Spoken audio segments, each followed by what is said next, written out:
consegue enxergar o povo negro rico no mundo? Na América?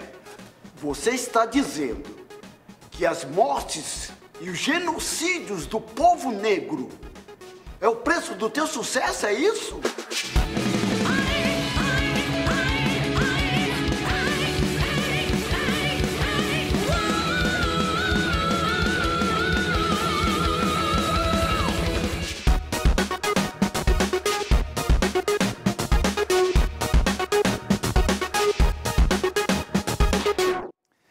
Olá, boa noite. O Metrópolis começa com uma discussão importante que voltou à tona, que é a lei da meia entrada que beneficia estudantes, idosos, pessoas com deficiência e jovens de baixa renda.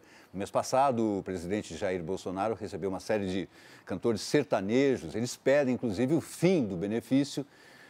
Mas num país, a gente pergunta, num país com tanta dificuldade de acesso à cultura, não seria aí mais uma forma de afastar as pessoas de cinemas, teatros, shows? E por aí vai? Bom, para discutir o tema, nós recebemos aqui no Metrópolis o Joel Pinheiro da Fonseca, que é economista e mestre em filosofia da USP, e a Renata Sena, que é economista e professora da PUC de São Paulo. Boa noite, sejam bem-vindos ao Metrópolis. Boa noite. Quem quer começar? Joel, você é contra? Quer que acabe a minha entrada? Eu achei boa a pergunta ali, Cunha. Dificuldade de acesso à cultura no Brasil. Dificuldade de acesso para quem? Uma pessoa, um jovem de baixa renda, sem dúvida. Essa pessoa tem uma dificuldade de acesso. Para essa, eu não quero que acabe a minha entrada. Agora, para quem goza de boas condições econômicas, eu não vejo o menor sentido da gente estar garantindo, por exemplo, um estudante de medicina da USP, de família rica, ou que paga uma dessas faculdades de elite privadas aqui na cidade de São Paulo ou por todo o país. Qual é a justificativa dessa pessoa estar ganhando meia entrada, sabe? Então, a meia entrada tem várias facetas, tem vários grupos diferentes. Uma delas é a meia entrada do jovem de baixa renda, né? 15 a 29 anos. Essa me parece perfeitamente legítima. Uma pessoa que teria dificuldade para arcar com custo de ir ao cinema, alguma coisa assim, a gente dá a ele o acesso. Agora, para quem não tem dificuldade, eu não vejo assim sentido nenhum uma regra que ainda distorce o setor, cria um monte de dificuldades. Vamos ver o que a Renata acha. Renata? Olha, a discussão é bem interessante quando a gente pensa em estudantes. Obviamente, pensamos em ensino médio, ensino fundamental, principalmente estudantes de escola pública que precisam ter acesso mesmo. A porta de entrada acaba sendo cinema, teatro, muitas vezes. Tem a questão do estudante universitário com uma renda um pouco melhor, tem a questão do bolsista. Então, se você faz o recorte, como a lei começa agora a partir de janeiro, pela renda, então, de 15 a 29 anos, você comprova que você tem uma renda um pouco mais baixa, você consegue ter o acesso, isso é interessante. Para quem tem um pouco mais de renda, talvez seja para a gente pensar, refletir, porque você tem uma distorção de preços nessa história. Né?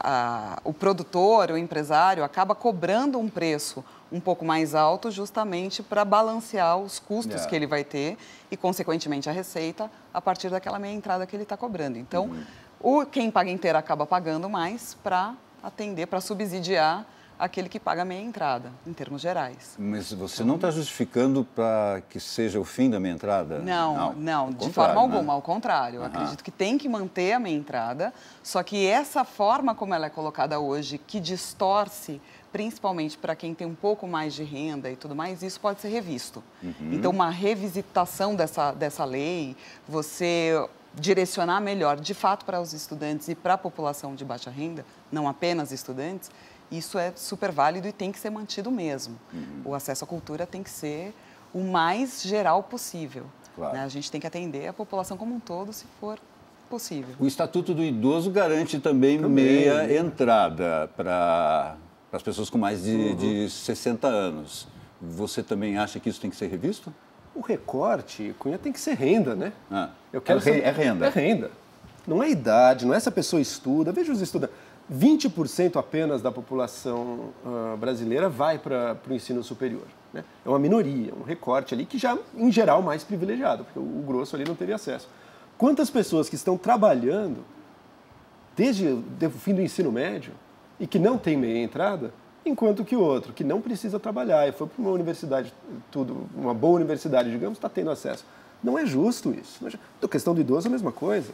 Idosos que têm baixa renda, com certeza. E se a gente eliminasse esses privilégios dos que não precisam, a gente poderia até aumentar um pouco o patamar de quem tem direito à meia entrada por baixa renda, sabe? Mas então, o idoso ele ficou a vida inteira lá pagando, né? Não, mas ele paga meia comida, ele paga meio livro, ele paga... Não, por que que... Ele contribuiu com Contribuiu, mas Estado, daí é aposentadoria, né? tudo bem. Então vamos pensar... Ganha aposentadoria, pois é. Mas pensando na aposentadoria aqui, qual é o limite? Uma aposentadoria hoje, geralmente, o quê? R$4.000. O teto é 5 mil. 5 mil, né? Mas 2 mil ele vai ter que gastar se do quiser, INSS. Convênio quiser médico, um convênio médico e tal. Exato. Então aí realmente fica difícil, você não acha? Não, mas justamente, se ele for uma pessoa numa situação de condições precárias, com certeza.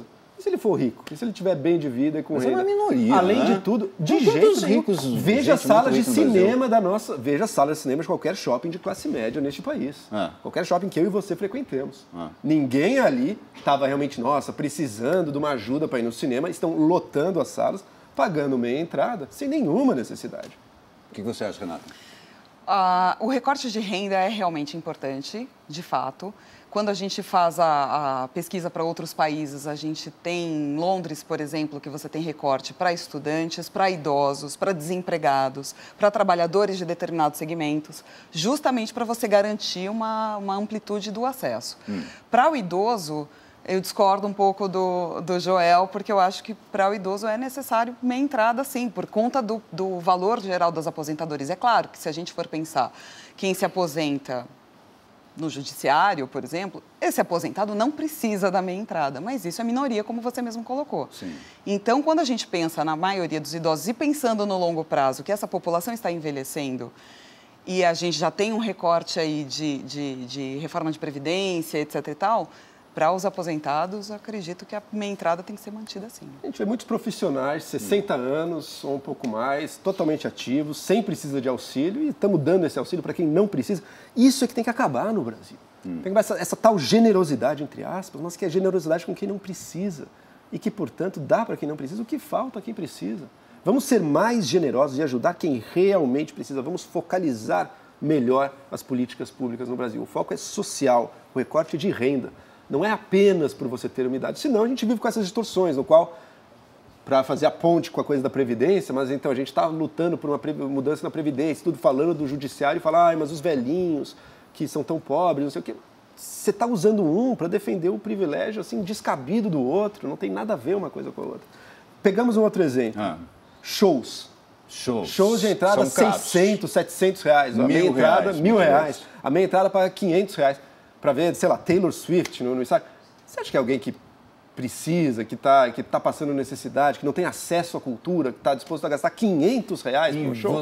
Que situação distorcida, né? Eu vou fazer uma pergunta para você. Você acha que se acabasse com a meia entrada, ou se fizesse uma reformulação, baixaria o preço desses shows ou do cinema? O cinema hoje você pode pagar até de repente R$60. Dependendo da sala. Dependendo da sala, tem as frescuras, aí tem R$80. Até R$80. Exatamente. Você acha que se acabar ou se repensar essa questão da meia entrada, os empresários vão baixar o preço dessa inteira? Eu acho difícil. Eu sou mais desconfiada nesse sentido. É claro que quando a gente conversa e pergunta, não, vai cair a metade. Em termos de teoria econômica, não cai a metade, para começar. Então, o que a gente chama de preço de equilíbrio não vai ser a metade. Então, se eu cobro 100 e a meia entrada é 50, na hora em que a gente vai fazer o equilíbrio das contas para colocar tudo no mesmo preço, não vai ser 50, não vai deixar de ser 100 para cair para 50. Vai ser algo entre 50 e 100, muito provavelmente mais próximo de 100. Isso em termos teóricos. Em termos práticos, a gente passou por uma discussão muito recentemente, relativamente semelhante, que é a questão das aéreas. Vamos cobrar a bagagem, porque cobrando a bagagem, o preço da passagem vai diminuir. E não diminuiu. Então, a gente teve o preço do petróleo... Isso diminuiu um pouco, sim. O preço do petróleo um pouco mais baixo. Caro, não, mas uma dissertação de mestrado que está saindo aí mostra que baixou pouco, é claro, mas uma porcentagem do que é o preço da passagem, a redução do preço de R$15. do petróleo, você teve uma redução do ICMS para querosene de aviação, você teve a cobrança da bagagem e, no geral, os preços não caíram. Não caíram tanto assim. Pelo menos no meu bolso continua pesando para viajar. Claro que esse é um recorte, falar de passagem aérea é um recorte um recorte ainda mais concentrado. Não é todo mundo Mas é um exemplo que Mas você é um quer dar, exemplo né? de discussão que veio, que vai cair e, na verdade, não caiu. Então, o que a gente precisa tomar cuidado é, bom, vamos cortar a minha entrada, esse preço vai ser ajustado. Sim. Nesse ajuste, você pode eliminar quem estava disposto a pagar 50, agora tem que pagar 80, não vai mais pagar, por exemplo. Claro. Então, a gente tem que tomar muito cuidado nesses ajustes quando vai mexer no preço, porque, claro, assim como o argumento das aéreas, surgem outros custos, é o dólar, é isso e tal. Custos sempre surgirão. A gente brinca que custo é igual unha, você tem que cortar o tempo inteiro, porque ele cresce rapidamente. O papo de cairia metade, isso pode esquecer. Isso é demagogia, não vai de cair. tentar, isso Não não vai tem. cair. Mas o que a gente sabe é o seguinte, se eles quiserem maximizar o lucro deles, vamos supor que os empresários estão querendo lucrar mais. Saindo de uma situação que ele é forçado a cobrar um preço inteiro e uma meia, para mais ou menos atender sua demanda, saindo dessa obrigação para cobrar um preço único, pensando que quanto menos ele cobrar de preço, mais demanda ele tem. Tá? Embora ele perca por unidade que ele venda. Você conclui que, em quase todos os casos, o preço ideal para ele lucrar o máximo possível, a gente está pensando num empresário que só quer lucrar, ele vai cobrar um preço, como a Renata falou, entre os dois. Não vai ser o da meia, não vai ser o da inteira, vai ficar alguma coisa ali no meio. Se esse reajuste vai ser dado na hora, ou se vai ser, por exemplo, vai aumentar menos ao longo dos próximos meses, até chegar na nova situação, isso é uma boa pergunta. Agora, se eles quiserem lucrar, sim, a política de preços necessariamente muda depois de uma mudança como essa. Porque ele quer ter mais demanda também. Se ele manter o preço tudo igual, caríssimo, diminui quem vai na sala de cinema. Ele não quer também ficar no prejuízo com uma sala vazia. Porque as pessoas não vão, jovens não vão no cinema gastando R$80, que a gente está dizendo. Não, com certeza não. Então ele vai ter que ajustar o preço. Ele quer perder dinheiro? Pelo que você está colocando aqui, diante do seu pensamento, que isso vai ser benéfico, então, de alguma forma, ou sempre há uma forma de alguém querer se beneficiar e a gente acabar pagando por isso? Não, o benéfico em que sentido? No sentido de que esse setor vai estar menos distorcido, vai estar potencialmente mais lucrativo para as empresas, portanto, você vai ter mais entrantes no mercado, vai ser mais atrativo. E outra, você não vai ter uma parte da população subsidiando a outra. Quem paga a meia entrada no país? Né? Não é o governo não ressarce em nada os estabelecimentos. Quem paga? Uma parte desse custo fica nas mãos da empresa, a outra parte fica nas mãos de quem não tem meia entrada, como eu, que vou lá e pago a entrada inteira do cinema. Vai acabar com essa distorção. E é bom que acabe, exceto para quem precisa. Daí sim, para quem precisa tem que ter. Acabando o tempo, você tem alguma coisa para colocar, Renata?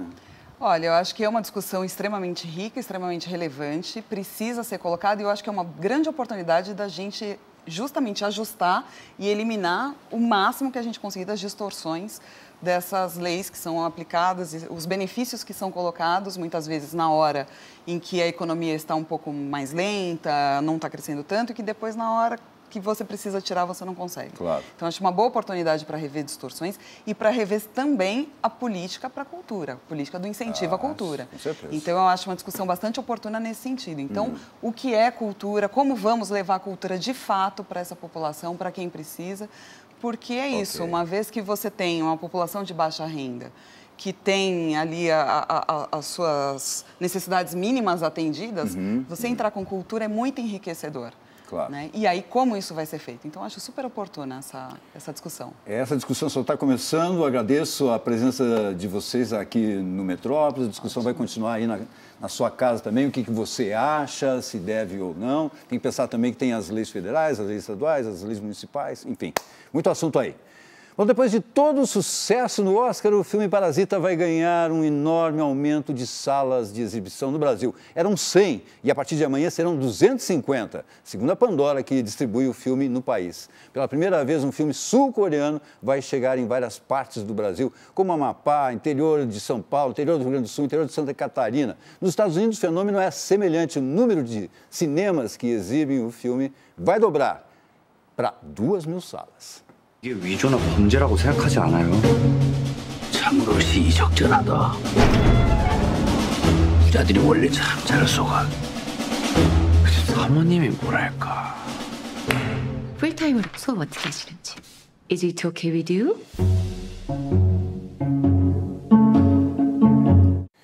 E atendendo a um pedido da Advocacia Geral da União, o Superior Tribunal de Justiça autorizou a reintegração de Sérgio Camargo no comando da Fundação Palmares. Ele havia sido afastado por declarações ofensivas e racistas. Antes da nomeação, ele tinha afirmado que, olha o que ele falou, racismo real existe nos Estados Unidos. A negrada aqui reclama porque é imbecil e desinformada pela esquerda. Palavras do Sérgio, hein? Existem outras declarações dele nesse teor que nós aqui do Metrópolis não vamos falar, nós vamos parar por aqui. Antônio e Rocco Pitanga, pai e filho, se encontram no palco na peça Embarque Imediato. Um texto inédito do dramaturgo Aldri Anunciação, o espetáculo aborda o encontro em um aeroporto entre um jovem doutorando negro brasileiro e um senhor africano. Confinados, os dois trazem à tona novas visões em relação à diáspora. Atenção, passageiros retidos na sala 15 deste aeroporto internacional. Nos desculpamos pela demora dos procedimentos, mas informamos que estamos entrando em contato com seus respectivos consulados e embaixadas. Esse trabalho é uma homenagem aos 80 anos de Pitanga, né? Aldri me convidou para fazer uma leitura do texto quando ele ainda não estava completo, ainda estava em processo. Quando a gente acabou a leitura, a gente ficou muito feliz com o resultado e Aldri falou, vamos propor fazer montar o espetáculo nos 80 anos de Pitanga. Eu falei, vamos embora. Mas já que é uma homenagem aos 80 anos, vamos botar Rocco para fazer o papel do jovem. Porque eu tinha visto o Rocco num filme e fiquei fascinado com a qualidade de atuação dele. E aí falei, bom, e aí a gente chama a Camila para fazer a voz do aeroporto e aí a família se reúne num projeto teatral. Neste tempo, você ficará numa sala, a sala 15. Uma sala onde ficam aqueles que perderam passaportes no trânsito de conexão de voo. É um encontro de dois antagonistas, né, que se encontram numa sala clean do aeroporto internacional, ou nacional, não sei se é internacional vindo agora, internacional? É internacional. Por conta de uma falta de documentos e eles entram num questionamento, né, de identidade, de diáspora. A diáspora é quase uma homenagem a mim, meus 80 anos, né, que é as minhas caminhadas desde a década de 60 para saber de que África eu tinha vindo. E por acaso encontra-se um jovem, né, e um senhor. E o velho, quer dizer, é o que realmente voltou para a África. Tem essa ligação com a ancestralidade, né? O jovem, na verdade, ele é fruto do meio e ele não tem ligação nenhuma, ele é o aqui e agora. Deve ter se divertido essa travessia, não? Se não fosse essa travessia, estaríamos todos na África ainda. E qual o problema se vocês ficassem na África? Aproveitamos a dinâmica? Separar a juventude da velhice. Não se pode fazer essa separação. Está contracenando com meu filho, né, que escolheu a mesma profissão, com a minha filha, Camila, em áudio e imagem, né, que ela aparece, que tem, então, para mim, é a consagração de uma carreira, de um respeito, de uma missão. Evidentemente, não só é um presente, como eu olho nele e vejo o brilho do ator, ver ele andar, ver ele se movimentar, ver a minha filha falar, e eu ter essa oportunidade de estar contracenando com ele, a Vera, não como meu filho, mas como um personagem, como um ator, como uma atriz. Então, eu acho que isso, de uma certa maneira, é o grande gol de placa. No momento, requisitamos a compreensão no sentido de aguardar a resposta dos devidos órgãos competentes. E o ator Milton Gonçalves está internado na UTI do Hospital Samaritano, no Rio de Janeiro. Ele passou por uma cirurgia de emergência depois de sofrer um AVC. De acordo com o boletim médico divulgado nesta quarta, o estado do ator inspira cuidados. O Milton tem 86 anos e, segundo a filha Catarina, a filha dele, ele ficou muito feliz com o carinho e as mensagens positivas que ele tem recebido. Então, pronta recuperação aí para o Milton. Agora o cinema. Saiu hoje o primeiro trailer de The French Dispatch, que é o novo filme do cultuado diretor Wes Anderson, com Bill Murray como protagonista e um elenco recheadíssimo aí, com Tilda Swinton, Timothée Chalamet, Frances McDormand, Benício Del Toro e muitos outros. A produção mostra a criação de uma revista inspirada na famosa New Yorker. O filme estreia em julho nos Estados Unidos. He assembled a team of the best expatriate journalists of his time: Berenson, Sazerac, Kremens, Roebuck Wright. These were his people. Just try to make it sound like you wrote it that way on purpose. We take as the subject of tonight's lecture Mr. Moses Rosenthaler, certainly the loudest artistic voice of his rowdy generation. Simone Naked Cell Block J Hobby Room. I want to buy it. It's not for sale. Yes, it is. No, it isn't. Yes, it is. No, it isn't. Yes, it is. No, it isn't. Yes. In short, the picture was a sensation. Uma série de livros que seriam distribuídos de graça para os presídios de São Paulo foi vetada pelo governo do estado. São obras de Gabriel Garcia Marques, Albert Camus, Leonardo Padura e Harper Lee, entre outros. Os livros chegam aos presídios através do programa Remissão em Rede, que abrevia a pena do preso em 4 dias para cada obra lida, no máximo de 12 livros por ano. Segundo reportagem da Folha de São Paulo, 4 editoras enviaram 12 títulos, mas as publicações foram vetadas pelo coronel Henrique Pereira de Souza Neto, que é diretor da FUNAP, a fundação que coordena programas sociais e culturais no sistema penitenciário do Estado. O governo afirmou que não há nenhum tipo de censura ou veto, que faz um rodízio dos títulos e é possível que os livros futuramente entrem no programa.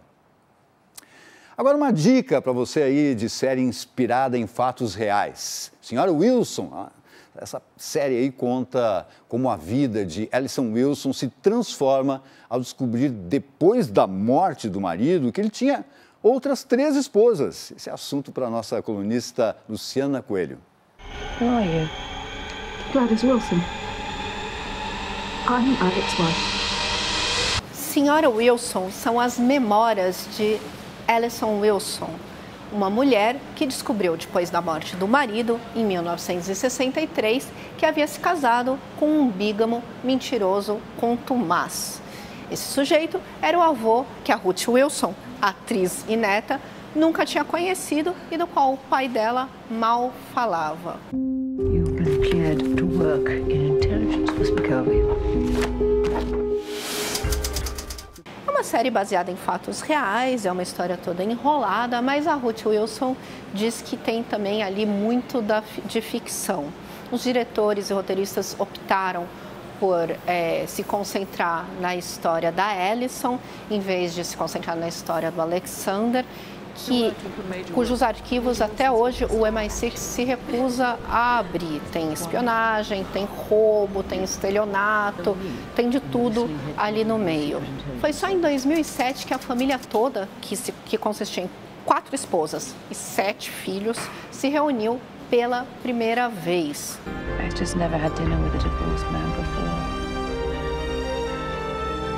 O papel para a atriz foi bastante delicado. Ela fala que foi um dos trabalhos mais importantes da vida dela, né? Imagina você representar a sua própria avó. Mas é uma minissérie que merece ser vista, uma história delicada, uma história real e com esse twist, essa pegadinha de ser uma avó interpretada pela própria neta. Alec, please, someone help me! Someone help me!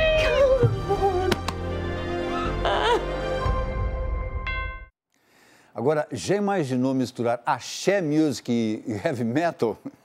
Parece loucura, né? Mas foi o que fez o humorista e músico Bruno Sutter, o Detonator.